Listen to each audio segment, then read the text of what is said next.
Good day mga boss, nalalapit na nga po ang PBE Governors Cup. Ang San Miguel Bearmen, napakarami po ng opsyon na pagpipilian sa kanilang paparating na Governors Cup import. Sinisigurado po nila ngayon yung isa talagang po pwede at pang long term na talaga na import ang gusto. At isa nga po sa mga posibleng pinagpipilian ng San Miguel Bearmen ay itong dating former NBA star. Opo, kilala niyo po ba siya? Ito po ay si Jay Crowder. Power forward at forward po ang kanyang inilalaro. Ang edad 35 years old, 6'6 ang kanyang height, na kung saan ang height limit nga po ngayong paparating na Governors Cup ay 6'6". 2012 second round, 34th overall pick ng Cleveland Cavaliers. Pero naglaro ito sa kauna-unahan niyang pagkakataon sa NBA sa Dallas Mavericks ng 2 taon. Pagkatapos inilagay sa NBA G League, tapos na i-trade sa Boston Celtics, bumalik pagkatapos ng 3 taon sa Cavaliers, Utah Jazz, Memphis Grizzlies, Miami Heat, Phoenix Suns, Milwaukee Bucks at huling pinaglaro niya noong 2024-2025 season sa Sacramento Kings. Sa kasalukuyan ay naglalaro po ito sa Puerto Rico, na kung saan naglalaro siya sa koponan ng Vaqueros de Yamchon. Ang nasabing player ay NBA caliber, na kung saan nakakuha ng kanyang napakagandang record na kasama niya ang ilan sa mga NBA superstar ngayon na naglalaro pa, katulad ni LeBron James, katulad ni Luka Doncic at iba pang player.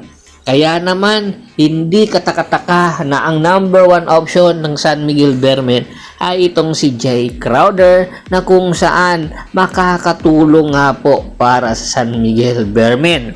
At the same time, two-way player po itong player na ito, dahil merong outside shooting ability, defending ability, which is ito yung kailangan nga po ng San Miguel sa paparating na Governors Cup. Kung makikita po natin yung kanilang import, ay hindi po talaga magsasabi natin sa mga nakaraan season ay hindi talaga pang long term. Kaya ito yung tinitingnan nga ngayon na po pwedeng hanapin ng San Miguel, at nakikita po nila yung potential bilang NBA star nga po nitong si Jay Crowder ay malaki po ang may tutulong, lalong-lalo na para maitandem kay Junmar. Samantala, eto namang si Javi Diliano, iba, napansin po ninyo, nang magbalik ito sa PBA sa ilalim na nga po nitong Magnolia Pambansang Manok Templados, ay unti-unting bumaba ang kanyang minuto. Pero noong naglaro ito sa Terra Firma Jeep noong 2022 hanggang 2024 ay napakaganda po ng kanyang ipinapakita. At alam nyo ba, noong 2022 season, nakuha po ito first round 8 overall pick ng Barangay Ginebra, at pagkatapos nga siya makuha na i-trade kay Jeremiah Gray.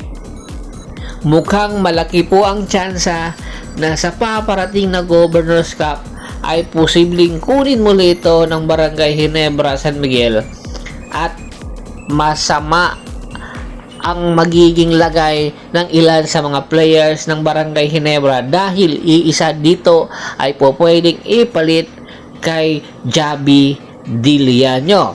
Si Javi Diliano, isa sa mga streak shooter noong time niya sa Terra Firma Jeep. Pagkatapos nga ng kanyang stint sa Anyang Jongkwan Jang Reed Boster, ay talagang hindi na nagtagal doon sa Korea, bumalik ng Pilipinas para sa Magnolia.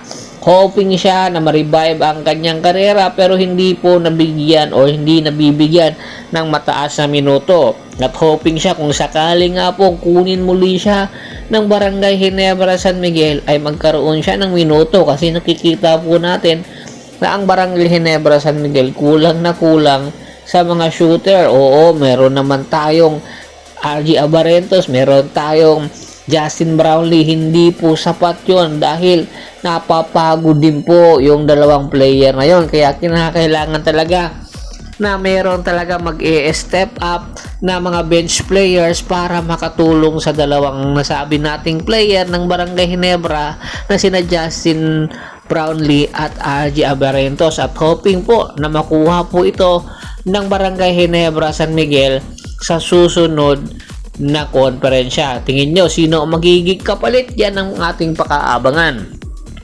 At bago pa man natin tapusin ang ating kwentuhan, shoutout po muna tayo sa ating mga solid na followers na lagi pong sumusuporta sa atin. Opo, kay Kagawad ka sa kinudukusin ng Hagonoy, Bulacan, Anthony Lucky Alon at sa Lucky Alon family, Ricky Lanza ng Ricky Rider TV ng Tansa, Cavite, Domingo Ubuob, Yornel Belches, Yunel Alicante, Kriston Mariscal, Ronald Gato, Julius Roche, at si Mr. Rodel Santos. Pakibisita na rin po ng Facebook fanpage ko na Hapres PH3, Polgoso Bostor, para po sa mga karagdagan sports balita. Hanggang sa muling kwentuhan, maraming salamat po.